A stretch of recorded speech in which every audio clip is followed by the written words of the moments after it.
Hello boys and girls, welcome to the next lecture of human eye and the colorful world. Hope आपको पिछला lecture मैं थोड़ा हटखटा जाता हूँ, हल्कला जाता हूँ. होप आपको पिछला लेक्चर समझ में आया होगा. आई के बारे में आपने डिटेल वर्जन पढ़ा. मैं डायग्राम एक बार साइड में थोड़ा सा फिर से छोटा सा बनाना चाहता हूँ ताकि आपको फिर से कभी ज़रूरत पड़े तो हम समझा दें.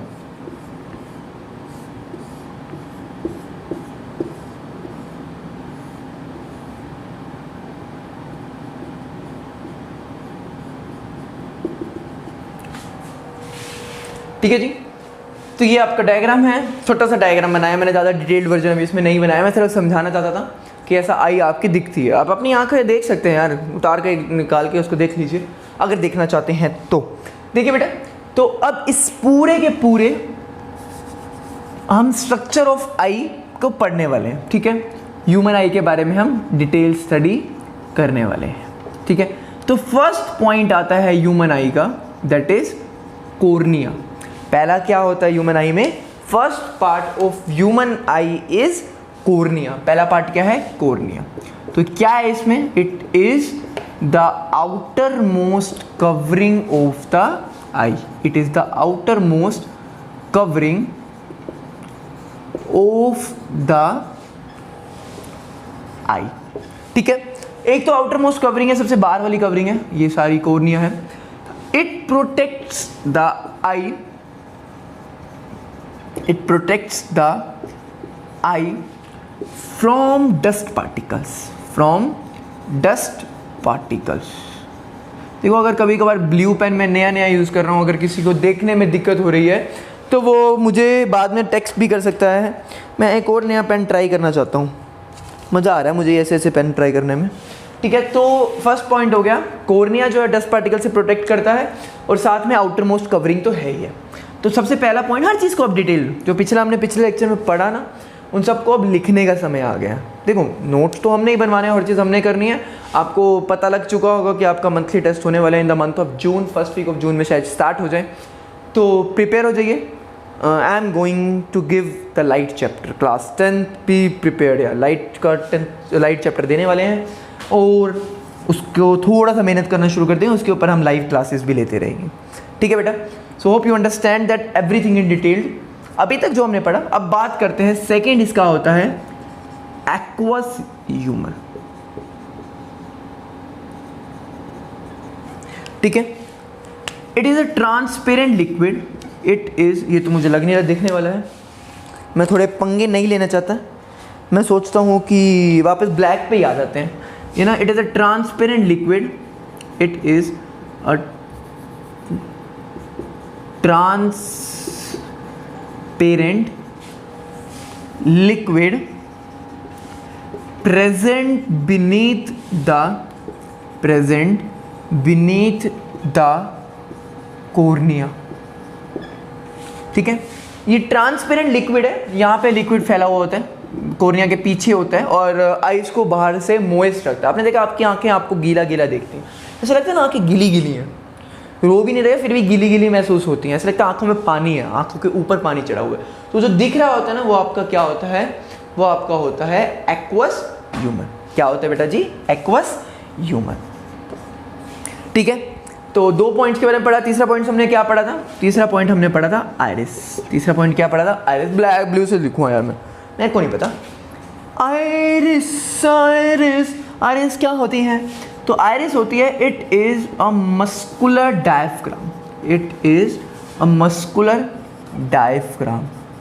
तो ये एक मस्कुलर डायफ्राम है which controls the amount, which controls the amount of light, amount of light entering the eye, entering the आई.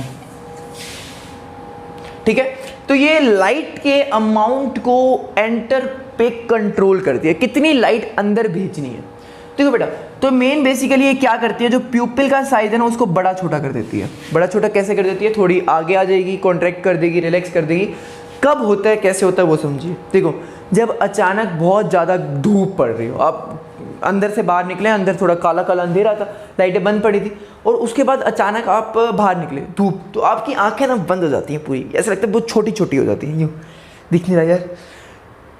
और क्या हो जाता है, आइरिस जो होती हैं वो प्यूपिल के साइज को थोड़ा कम कर देती हैं, प्यूपिल साइज, क्योंकि मेन क्या हो रहा है, लाइट सारी जो अंदर जानी है ना वो प्यूपिल में से जानी है, तो अगर प्यूपिल कम हो जाएगा तो कम लाइट अंदर जाएगी। प्यूपिल छोटा होने का मतलब, प्यूपिल ना एक स्पेस है, पाथ है जहाँ से लाइट अंदर जाती है, तो उसके साइज को ना ब्रेन मैसेज भेजता है, आइरिस कॉन्ट्रैक्ट हो जा, थोड़ा पास आ जा, ठीक है, पाथ को थोड़ा छोटा कर ले, थोड़े पास आ जा।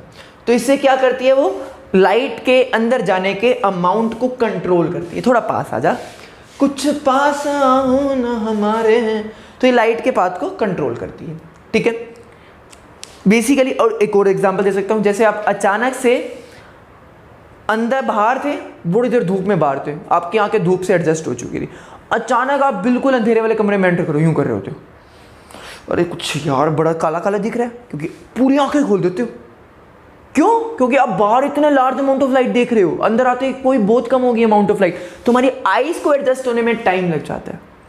तो ये जो आईज के जो प्यूपिल का साइज है ना, बड़ा छोटा, जो कंट्रोल करती है ना आइरिस, ठीक है 3 तक क्लियर। मुझे नंबर याद रखने बड़े मुश्किल हैं, 3 तक हमारा हो चुका है, ठीक है जी। तो 4th पॉइंट पे चलते हैं बेटा जी हम। 4th पॉइंट है हमारा प्यूपिल। Light in the I enters through the प्यूपिल। जो लाइट है वो आईज के अंदर एंटर करती है प्यूपिल से, लाइट एंटर करती है प्यूपिल से।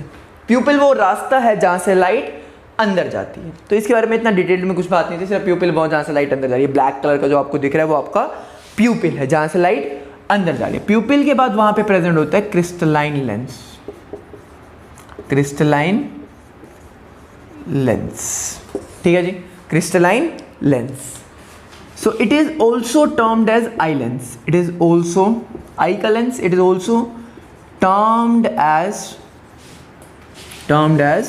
eye lens. इसको हम eye lens भी बोल देते हैं।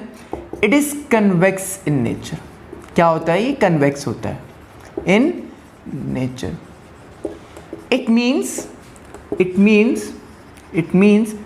the image of the object is real and image formed लिख लेना, image formed of the object is real and inverted, real and inverted। तो अब कन्वेक्स है तो रियल एंड इन्वर्टेड इमेज ही बनाएगा, कि एक्सेप्शन मत याद रखना, वैसे तो कन्वेक्स लेंस में हमेशा रियल और इन्वर्टेड इमेज ही बनती है, ठीक है बेटा जी। तो क्रिस्टलाइन लेंस जो है वो इमेज बनाता है, लेंस है, लेंस ही तो इमेज बनाएगा, और कोई चीज़ तो बनाती नहीं है। तो लेंस जो है वो अब उस ऑब्जेक्ट की जो आप बाहर देख रहे हो उसकी इमेज बनाता है, लेंस बनाता है, ठीक है बेटा जी। इसके बाद आता है रेटिना। रेटिना तो it is a screen at which on which, थोड़ा सुधार लूँगा मैं prepositions, on which the image is formed। तो ये वो स्क्रीन होती है, बिल्कुल कोने में प्रेजेंट होती है, आपको बताया था यहाँ पे प्रेजेंट होती है, जहाँ पे आपकी इमेज जो है बनती है, ठीक है, जहाँ पे आपकी इमेज जो है बनती है, ठीक है बेटा जी। तो यहाँ पे इमेज बनती है, इसके बारे में और क्या पता है। 7th आता है हमारा ब्लाइंड स्पॉट। 7th क्या आता है? Blind spot. Blind spot it is a point on the retina, retina पे ही होता है। It is a point on the retina, it is the point on the retina where no image is formed, where no image is formed। जहाँ पे image जो है वो नहीं बनती है, जहाँ पे इमेज जो है वो नहीं बनती है, ठीक है। तो ब्लाइंड स्पॉट पे आपकी इमेज नहीं बनती है, ठीक है। Because rods and cones cells are absent hair.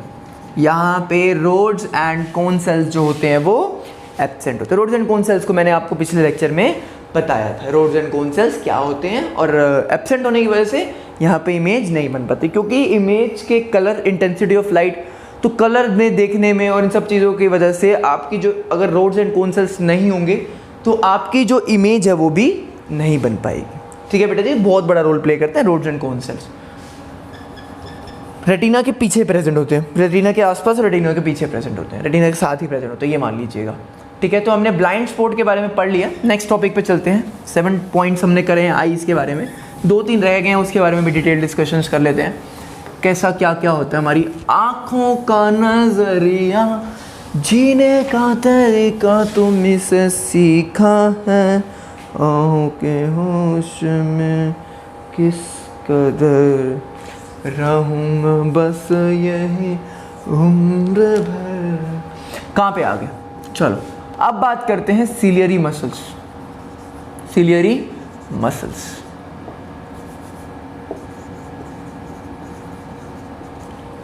Ciliary muscles क्या काम करते हैं मैंने आपको बताया था। They help in the contraction and relaxation, they help in the contraction and relaxation of eyelids to form the image on retina, to form the image on retina। तो ये जो है ये हेल्प करती है आपकी कॉन्ट्रैक्शन और रिलैक्सेशन की, आईलेंस में कॉन्ट्रैक्ट करती है और रिलैक्स करती है, ताकि आपकी जो इमेज है वो रेटिना पे बन सके। इमेज कहाँ बन सके, रेटिना पे बन सके, तो उस चीज़ में वो हेल्प करती है, ठीक है बेटा जी। 9th पॉइंट पे बात करते हैं, आपका होता है vitreous humour.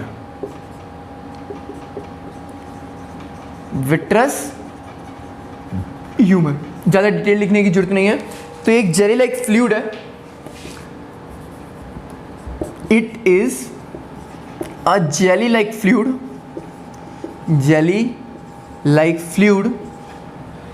present inside the eye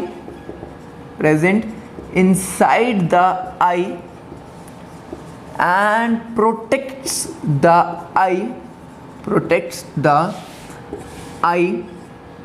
from any damage।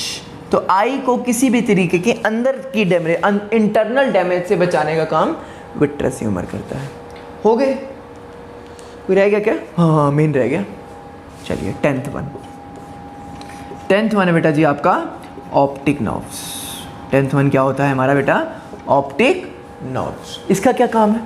Main काम सारा हो गया। The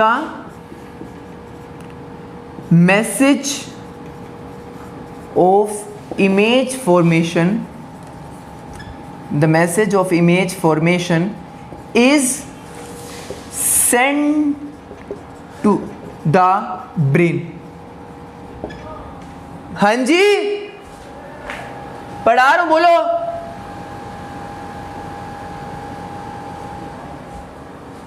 The message of image formation is sent to the brain। Brain को मैसेज भेज दिया जाता है, ठीक है। And the brain interprets the signal, the brain interprets the signal and an erect